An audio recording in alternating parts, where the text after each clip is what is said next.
Yo llegué a Barcelona hace 2 años y medio. El motivo fue pasarme un fin de año de fiesta inolvidable debido a lo a gusto que me encontraba y cómo estaba.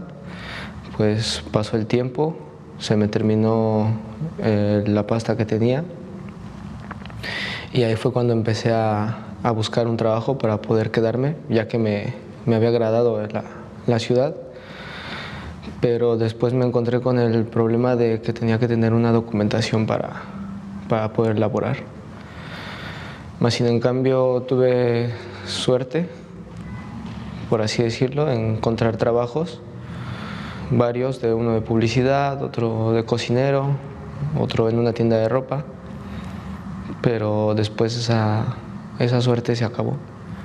Ahora, con el paso del tiempo, más se ha complicado el tema de los papeles.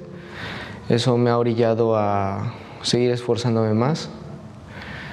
He encontrado una acogida en la formación y en el estudio, y he encontrado un Guillermo que no conocía y que estoy conociendo ahora, y que seguiré luchando hasta poder lograr todos mis objetivos como artista, como persona y como trabajador.